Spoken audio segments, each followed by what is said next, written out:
Heart beat scan ఒక్క second లోనే world class 640 slide CT scan ఇప్పుడు మీ విస్టా ఇమేజింగ్ బంజారా హిల్స్ లో. మీ మనవాళ్ళు మనవరాళ్ళు, so how is life with them అండి? అంటే ఇప్పటి జనరేషన్ వాళ్ళందరూ, వాళ్ళకి కంప్లీట్ దట్ గ్యాడ్జెట్స్, వాళ్ళకున్న ఎక్స్పోజరు ఎవరికి ఉండదు. నా కొడుకు, నా మనవడు జర్మనీలో ఉన్నాడు, నా మనవరాలు జర్మనీలో ఇంకో చోట ఉంది, నా పిల్లలు ఆర్కిటెక్చర్ చేసి అమెరికా వెళ్ళొచ్చింది ఇంకో మనవరాలు మన బొంబాయి వెళ్ళింది. These children, I tell you, they are on our shoulders. వాళ్ళ నోహో కానీ, వాళ్ళ థింకింగ్ కానీ, వాళ్ళ ఇంప్రూవైజేషన్ లెవెల్స్ కానీ, they are in different world. They are in a different competitive world. They are qualified to take those challenges. Sir, a man is a child and regular learner అంటారా సార్? జనరల్గా అదొక నార్మల్గా మనం చెప్పుకునే మాట. మీరు ఈ వయసులో కూడా మీ మనవరాళ్ళ నుంచి మనవాళ్ళ నుంచి ఏమన్నా నేర్చుకుంటూ ఉంటారా, ఏమైనా తెలుసుకుంటూ ఉంటారా? వాళ్ళ లైఫ్ నుంచి కానీ, వాళ్ళు ఏం సాధిస్తున్నారు, లేకపోతే వాళ్ళ జీవితం, how they are actually looking at life? Well, not much. They know that I am a very important man. They try, they live their life. I would put it that way. Okay. They live their life. I would put it that way. జనరల్గా పిల్లలు అంటుంటారు, నీకు తెలియదు తాత, నీకు తెలియదు అమ్మ. అది చాలా ఫ్లూగా అంటారు. వాళ్ళని చూస్తుంటే నాకు తెలియదు అన్న విషయం నాకు బాగా తెలుస్తూ ఉంటుంది.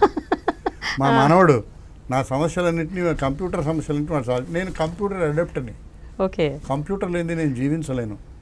అయ్యో, పొద్దుట్లు వేస్తే toothbrush, toothpaste, razor కావాల్సినట్టుగా నా కంప్యూటర్ నా ఎదురుగుండా ఉండాలి. I do lot of work on my computer.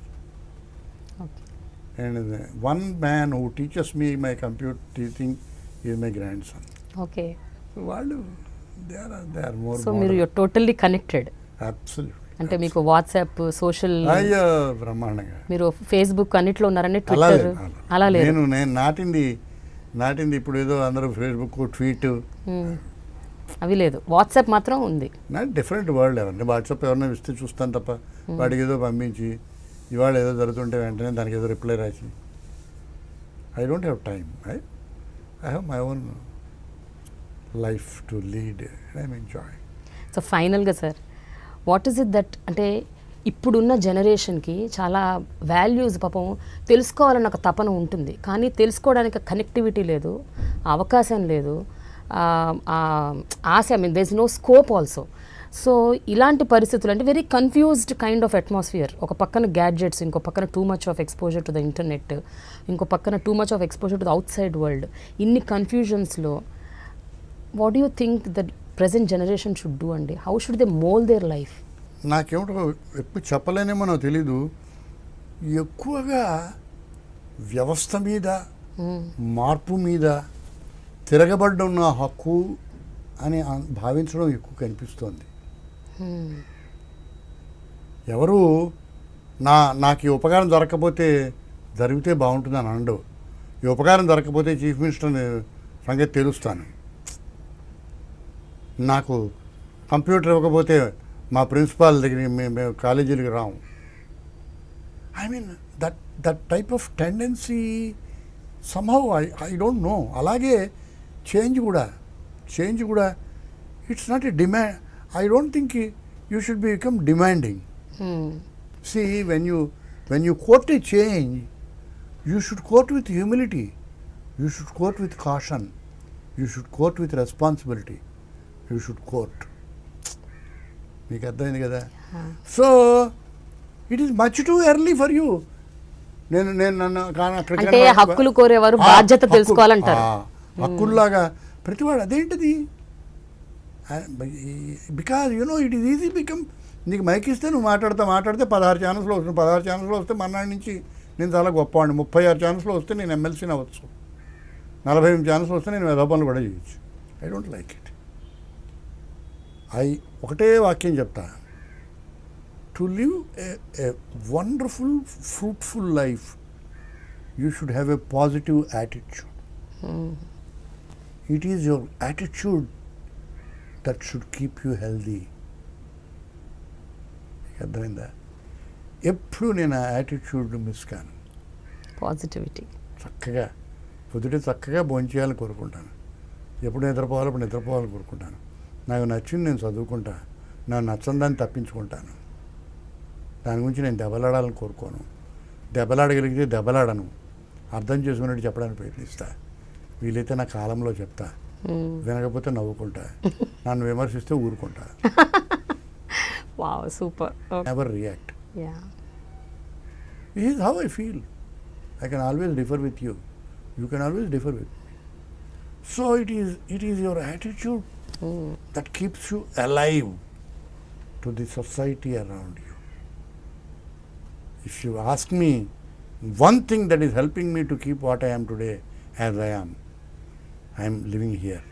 Yes I am living here. Sir, before we close, మీ సినిమాల్లోంచి కానీ మీ రచనలోంచి కానీ ఒక మంచి డైలాగ్ కానీ ఒక మంచి వాక్యం కానీ మీ నోట వినాలని ఉంది నాకు. అలా చెప్పలేనేమో కొన్ని. అన్ని గొప్ప సినిమాలో నటించారు మీరు. ఏదైనా ఒక సినిమాలోని ఒక మంచి డైలాగ్ ఏదైనా గుర్తు? ఒక చాలా డిఫికల్ట్ సిచ్యుయేషను నేను రాయడానికి కష్టపడ్డ విషయం చెప్తాను. బంగారు మనిషి అనే సినిమా. ఓకే. బంగారు మనిషి సినిమాలో హీరో గారు ఎన్టీ రామారావు గారు. బంగారు మనిషి సినిమాలో విలన్ ధూళిపాడ. బంగారు మనిషిలో అతని స్నేహితుడు కృష్ణరాజు. బంగారు మనిషిలో ఆయన తండ్రి గుమ్మడి గారు కలెక్టర్ ఆఫీస్లో దవాలా బంట్రోతు. ఎన్టీ రామారావు కలెక్టర్ అవుతాడు. ఓకే. ఆఫీస్లో డవాలా బంట్రోతు ఇలా నిలబడి కొడుకు సేవ చేస్తాడు. ఇంట్లో కొడుకు డవాలా బంట్రోతు కాళ్ళు పడతాడు. ఒక సిచ్యుయేషన్లో ఎన్టీ రామారావు సమర్థిస్తూ మేము రాయాలి కదా, లేకపోతే ఎన్టీ రామారావు ఎందుకు దానిలో ఎన్టీ రామారావు కృష్ణరాజు ఇంటికి వచ్చాడు, క్లాస్మేట్ ఇంటికి వచ్చాడు. ఇతను అవమానించి లోపలికి వెళ్ళిపోయాడు. ఎవరు? ధూళిపాడ. నీకు అర్థమైంది కదా. ఏదో ఇతను అవమానించి లోపలికి వెళ్ళాడు. కృష్ణరాజు ఎంబారస్గా ఫీల్ అయ్యి ఐఎమ్ సారీరా అన్నాడు ఫ్రెండ్తో. ఈ వాక్యం నాకు బాగా గుర్తుంది. It's very difficult. It is very difficult dialogue to write. You should write it to your hero. ఇక్కడ వీడు దళారి కొడుకు, but he is NT Ramarao.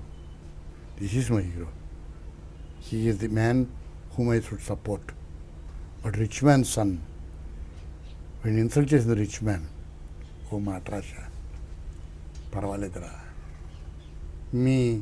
మీ నాన్న సంస్కారానికి నీకు ఎలా బాధ్యత లేదో మా నాన్న స్థాయికి నాకు ఆవిడ బాధ్యత లేదురా. సూపర్. మా నాన్న స్థాయికి నాకు బాధ్యత లేదు. మీ నాన్న సంస్కారానికి నీ రెస్పాన్సిబిలిటీ ఎంతగా లేదో, నీ బాధ్యత ఎంత లేదో, మా నాన్న స్థాయికి కూడా నా బాధ్యత ఎంత లేదు. అద్భుతం సార్. వండర్ఫుల్. సంతోషం. Thank you so much, thank you sir. Very much. Thanks a lot. నమస్కారం.